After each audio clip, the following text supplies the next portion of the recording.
बिस्मिल्लाहिर्रहमानिर्रहीम। शुरू अल्लाह का नाम लेकर जो बड़ा मेहरबान और निहायत रहम करने वाला है।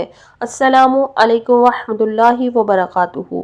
कैसे हैं नाज़रीन, मैं उम्मीद करती हूँ कि आप सब खैरियत से होंगे। आप सबको मेरे चैनल इस्लामी मालूमात में खुश आमदीद। जैसा कि आपको मालूम है कि रमज़ानुल मुबारक का दूसरा अशरा शुरू हो चुका है, अशराए मग़फ़िरत। इसमें अल्लाह ताला से हमें अपनी मग़फ़िरत के लिए दुआ मांगनी चाहिए, अल्लाह ताला से अपने गुनाहों की माफ़ी मांगनी चाहिए और अल्लाह ताला से अपनी इबादतों की कबूलियत के लिए दुआ करनी चाहिए कि अल्लाह ताला हमारी इबादतों को अपनी बारगाहे इलाही में कबूल फरमा ले। आमीन सुम्मा आमीन।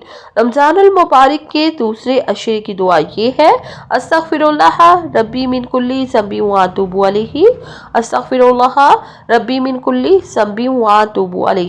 इसका तर्जुमा ये बनता है, मैं अल्लाह से अपने तमाम गुनाहों की बख्शिश मांगती हूँ जो मेरा रब है और मैं उसी की तरफ रुजू करती हूँ।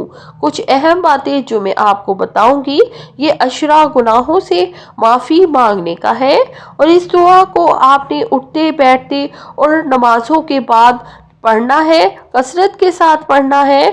एक तस्बीह पढ़ लें, चाहे 2 पढ़ लें, 3 पढ़ लें और उठते बैठते चलते फिरते भी आप इस तस्बीह को कर सकते हैं।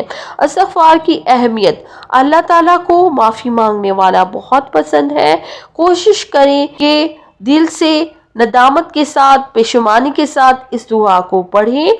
बेहतरीन वक्त सहरी और अफ्तारी के औकात इस दुआ के लिए, इस दुआ की कबूलियत के लिए बेहतरीन वक्त हैं, क्योंकि इस टाइम अल्लाह ताला हमारे बहुत ज़्यादा करीब होते हैं। इसीलिए हमें इस टाइम अपने अल्लाह ताला से मग़फ़िरत तलब करनी है, अपने गुनाहों की माफ़ी मांगनी है। रो के अपने गुनाहों की माफ़ी अल्लाह ताला से तलब करें और अपने अहलो अयाल के लिए दुआ मांगें, अपनी औलाद के लिए दुआ मांगें, अपने रिस्क के लिए दुआ मांगें और अपनी बेहतरी के लिए दुआ मांगें। अल्लाह ताला हमारे तमाम गुनाहों को माफ़ फरमा दे।